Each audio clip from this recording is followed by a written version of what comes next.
Өнөөдрийн мэндийг хүргэе. Сөүл отоос ярьж байна. Өнөөдөр нэг нийтлэл уншиж өгөхөр шийдсэн. Яагаад вэ гэхээр хаа нэг л дээ сэтгэл судлалтай холбоотой нийтлэл бие бичин орчуулга хийдэг юм. Зарим нэг хайтахан хүн тоогдоод сэтгүүлд энэ төр гарцсан явж байгаа харагддаг. Зарим нэг нь архив болоод миний компьютерт үлднэ. Тэгээд эдгээрээсээ зүгээр сонирхуулаад нэг бичил богинохоо хэмжээтэй нийтлэлийг та бүхэн уншиж сонирхуулъя.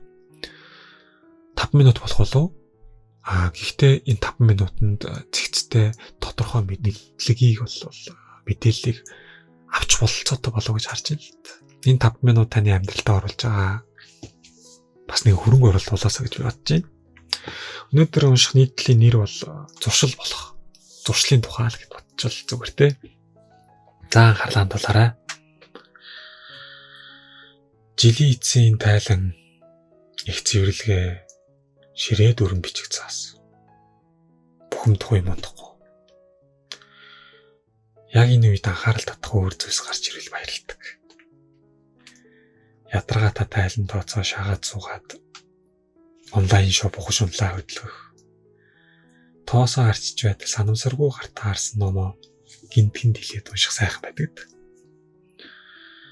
Инээмсэглээд л дээрээс хойш уншиж утсан ном яг одоо уншдаг цаг. Эсэргээрээ зугаатай, дуртай ажиллаа хийж бай гэж бодъё. Амттай хоол, англим хөөсөр дүүргэсэн вар, хөл бөмбөгийн шийдвэрлэх тоглолт. Энэ үед анхаарал сарниулсан, саад болсон бүх зүйлийг үзье. Саад учирч болохгүй.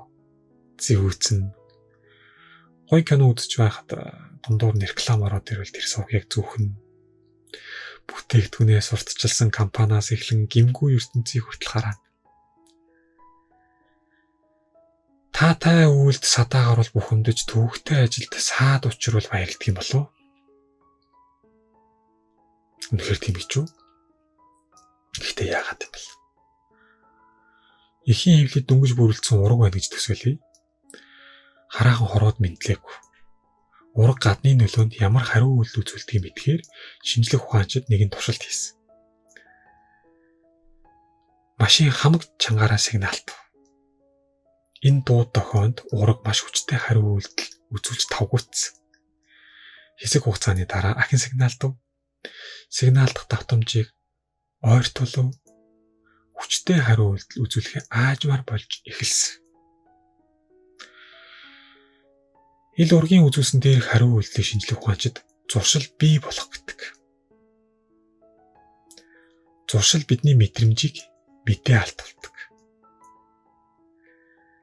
Цаг хугацаа өнгөрхийн хэрээр хариу үйлдэлийн хүч сулрна. Зуршил харьцангуй богино хугацаанд бий болгож зуршлын хараал биднийг өхөн хөвтөлт татдаг.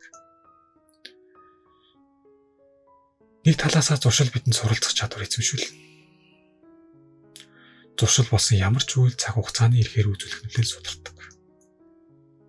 Ажил дээрээ маркетингийн төлөвлөгөө гаргах, хагалгааны өрөөнд мистэй харьцах, машин барьж хурдлах, гэр орноо авч явах, тэр байтугай их мөнгө олох, мөнгөө өрн таран хийх хүртэл бүхий л үйл бидэнд тасал болдог.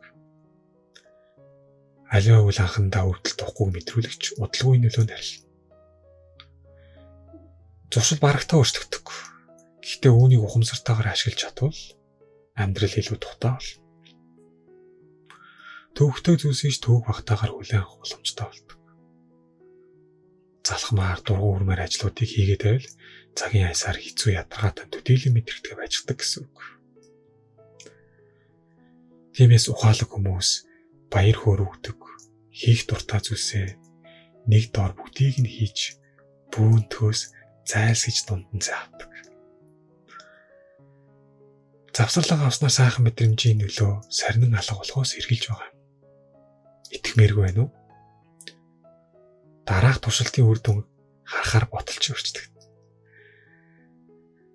Хэсэг хүнийг 2 бүлэг хуваагаад дуртай киног нь үзүүлв.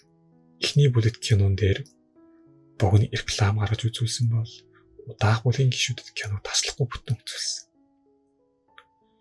Дараа нь сэтгэл ханамжийн судалгаа авахд кинон дундуур реклам бичсэн бүлгийн гишүүд илүү сэтгэл хангалуун байгаа нь батлагдсан. Уг нь би чинь рекламыг саад болгож үздэг гэжтэй. Энэ зарчим аж аргалтай сайхан мөч бүрт адил хэрэгжинэ. Баяр хөөргийг удаан тогтмол мэдрэх ус дунд нь тасалж ахин дахин шинээр эхлүүлж байх нь илүү хүчтэй жаргалтай мэдрэмжүүдийг мэдрүүлдэг гэсэн үг. Амрах өдрөө бөөгнөл нэг доор урт амрах гэдэг нь тэнэглэл болж таарч байгаа юм. Эхний өдрүүдэд сайхан байгч зуршлын нөлөөгөөр дараах өдрүүдээс ядаргааг мэдэрдэг.